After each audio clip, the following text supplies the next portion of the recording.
Hi hello friends, welcome back to Ishika cooking channel. ಇವತ್ತಿನ recipe ಬಂದು chicken garlic kebab. ತುಂಬ spicy ಜ್ಯೂಸಿಯಾಗಿರುತ್ತೆ. ಅದಕ್ಕೆ ಏನೇನೆಲ್ಲ ಇಂಗ್ರೀಡಿಯೆಂಟ್ಸ್ ಬೇಕಂತ ನೋಡೋಣ ಬನ್ನಿ. ನಾನಿಲ್ಲಿ 1 kg ಚಿಕನ್ ತೊಗೊಂಡಿದ್ದೀನಿ, ಕ್ಲೀನ್ ಮಾಡಿ ಇಟ್ಕೊಂಡಿದ್ದೀನಿ. ಮತ್ತು ಗ್ರೈಂಡ್ ಮಾಡೋದಕ್ಕೆ ನಾನು 2 ಗೆಡ್ಡೆ ಬೆಳ್ಳುಳ್ಳಿ ತೊಗೊಂಡಿದ್ದೀನಿ. ಮತ್ತು ಸ್ವಲ್ಪ ಶುಂಠಿ ತೊಗೊಂಡಿದ್ದೀನಿ. ಹಸಿಮೆಣ್ಸಿನ್ಕಾಯಿ ನಿಮ್ಮ ಖಾರಕ್ಕೆ ಅನುಗುಣವಾಗಿ ಹಸಿಮೆಣ್ಸಿನ್ಕಾಯಿ ತೊಗೊಳ್ಳಿ. ಮತ್ತು ನಿಂಬೆಹಣ್ಣು 1 ಹಿಡಿ, ಕೊತ್ತಂಬರಿ ಸೊಪ್ಪು, ಕರಿಬೇವಿನ ಸೊಪ್ಪು ತೊಗೊಂಡಿದ್ದೀನಿ. ಮೊಟ್ಟೆ 1 ತೊಗೊಂಡಿದ್ದೀನಿ ನಾನು. ಚಕ್ಕೆ, ಲವಂಗ, ಶುಂಠಿ ತೊಗೊಂಡಿದ್ದೀನಿ. ಮತ್ತು ಕಸ್ತೂರಿ ಮೇಥಿ 1 ಟೇಬಲ್ ಸ್ಪೂನ್ ಕಸ್ತೂರಿ ಮೇಥಿ ತೊಗೊಂಡಿದ್ದೀನಿ. ಮತ್ತು ಅಕ್ಕಿ ಹಸಿ 2 ಟೇಬಲ್ ಸ್ಪೂನು, ರುಚಿಗೆ ತಕ್ಕಷ್ಟು ಉಪ್ಪು, ಮತ್ತು ಸ್ವಲ್ಪ ಅರಿಶಿನದ ಪುಡಿ, ಮತ್ತು ಕಡಲೆ ಹಸಿಟ್ಟು ತೊಗೊಂಡಿದ್ದೀನಿ 2 table spoon. 2 table spoon pepper powder ತೊಗೊಂಡಿದ್ದೀನಿ. ಮತ್ತು ಬಂದು 2 ಟೇಬಲ್ ಸ್ಪೂನ್ ಮೈಲಾ ಹಸಿಟ್ಟು ತೊಗೊಂಡಿದ್ದೀನಿ.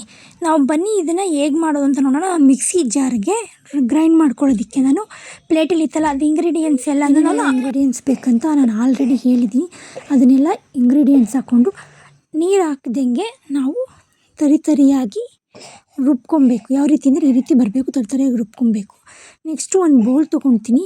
ಆ ಬೌಲ್ಗೆ ನಾನು ಕಸ್ತೂರಿ ಮೇಥಿ ಮತ್ತು ಪೌಡರ್ ಎಲ್ಲ ಪೌಡರ್ ಬರುತ್ತಲ್ಲ, ಕಡಲೆ ಹಸಿಟ್ಟು, ಅಕ್ಕಿ ಹಸಿಟ್ಟು, ಮೈಲಾ ಹಸಿಟ್ಟು ಎಲ್ಲದು ಒಂದೊಂದು ಸ್ಪೂನ್, 2 ಸ್ಪೂನ್ ಎಲ್ಲ 2 ಸ್ಪೂನ್ ಹಾಕ್ಕೊಳ್ಳಿ. ಆಮೇಲೆ ರುಚಿಗೆ ತಕ್ಕಷ್ಟು ಉಪ್ಪು ಹಾಕ್ಕೊಂಡು ಕೊನೆಗೆ ನಾವು ಸ್ವಲ್ಪ ಅರಿಶಿನದ ಪುಡಿ ನಾನು ಹಾಕ್ಕೊತಾ ಇದ್ದೀನಿ.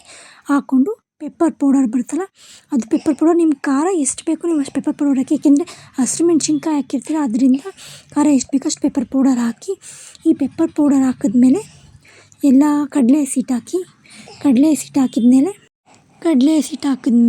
ಹಾಕಿದ ನಂತರ ನಾನು ಇದಕ್ಕೆ ಎಲ್ಲ ಪೇಸ್ಟ್ ಹಾಕ್ಕೊಂಡು ಲಾಸ್ಟಲ್ಲಿ ಮೊಟ್ಟೆ ಹಾಕ್ಕೊತಾ ಇದ್ದೀನಿ. ಸ್ವಲ್ಪ ಎಣ್ಣೆ ಮತ್ತು ನಿಂಬೆಹಣ್ಣು ಹಾಕ್ಕೊಂಡು ಚೆನ್ನಾಗಿ ಕಲಿಸ್ಕೊಳ್ಳಿ.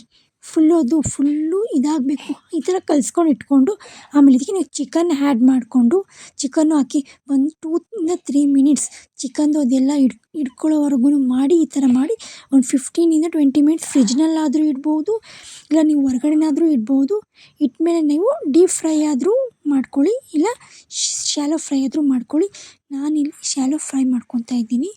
ಶಾಲೋ ಫ್ರೈ ಮಾಡ್ಕೊಂಡು ತವ ಇಟ್ಕೊಂಡು ತವಕ್ಕೆ ನಾನು ಸ್ವಲ್ಪ ಮುಕ್ಕಾಲು ಭಾಗ ನಾನು ಎಣ್ಣೆ ಹಾಕ್ಕೊತಾ ಇದ್ದೀನಿ. ಎಣ್ಣೆ ಹಾಕ್ಕೊಂಡ್ಮೇಲೆ ಎಣ್ಣೆ ಕಾದ್ಮೇಲೆ ನಾನು ಚಿಕನ್ನ ಒಂದು ಸಲ ಮಿಕ್ಸ್ ಮಾಡಿಕೊಂಡು ಪ್ಯಾನ್ ಫುಲ್ಲು ಚಿಕನ್ನ ಸ್ಪ್ರೆಡ್ ಮಾಡಿ ಇಟ್ಕೊತಾ ಇದ್ದೀನಿ.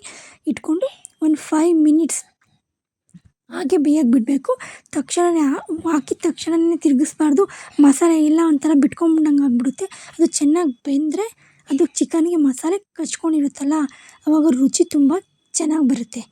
ಆಮೇಲೆ ನಾನು ಒಂದು ಸ್ಪೂನ್ ತೊಗೊಂಡು ಎಲ್ಲ ಇದನ್ನು ಒಂದೊಂದೇ ಚಿಕನ್ ಪೀಸ್ ಇರ್ತಲ್ಲ, ಅದನ್ನು ನಾನು ಫುಲ್ಲು ಉಲ್ಟಾ ಮಾಡ್ಕೊತಾ ಇದ್ದೀನಿ. ಒಂದು ಸೈಡ್ ಬೇಯಿಸ್ಕೊಂಡಿದ್ದೀನಲ್ವ, ಇನ್ನೊಂದು ಸೈಡ್ ಬೇಯಿಸ್ಕೊಳ್ಳೋದಕ್ಕೆ ಎಲ್ಲ ಉಲ್ಟಾ ಮಾಡ್ಕೊತಾ ಇದ್ದೀನಿ. ಒಂದೊಂದೇ ನೀವು ಮಾಡಬೇಕು. ನೀವು ಜಾಲರಿ ತೊಗೊಂಡು ಮಾಡಿದ್ರೆ ಎಲ್ಲ ಒಂಥರ ಮಿಕ್ಸ್ ಆಗೋಗುತ್ತೆ. ಸ್ಪೂನಲ್ಲಿ ಮಾಡಿದ್ರೆ ತುಂಬ ನೀಟಾಗೂ ಬರುತ್ತೆ, ನಿಮಗೂ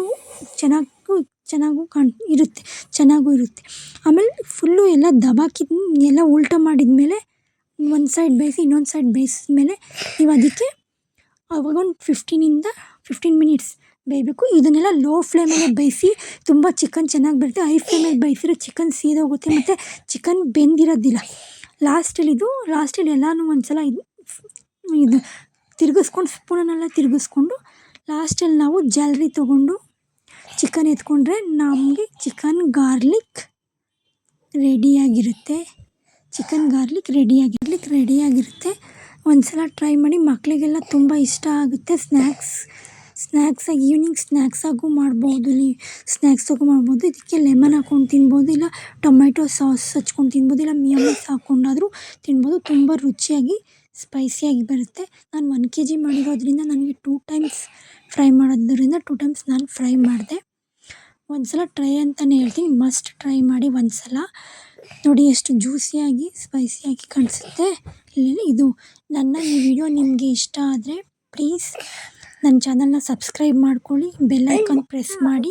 ಆಮೇಲೆ ಹೇಗಿತ್ತು ಅಂತ ಕಮೆಂಟ್ ಬಾಕ್ಸಲ್ಲಿ ಕಮೆಂಟ್ ಮಾಡಿ. ನಿಮ್ಮ ಫ್ರೆಂಡ್ಸ್ ಎಲ್ಲರಿಗೂ ಈ ವಿಡಿಯೋನ ಶೇರ್ ಮಾಡಿ. ಫ್ರೆಂಡ್ಸ್, ಇದನ್ನು ನಾನು ಓನ್ನಾಗಿ ಮಾಡಿರೋವಂಥದ್ದು. ಇದಕ್ಕೆ ನೀವು ಕರ್ಡ್ ಬೇಕಂದ್ರೂ ಹಾಕೊಬೋದು, ಇಲ್ಲ ಅಂತಂದರೆ ಹಾಗೆ ಮಾಡ್ಕೊಬೋದು.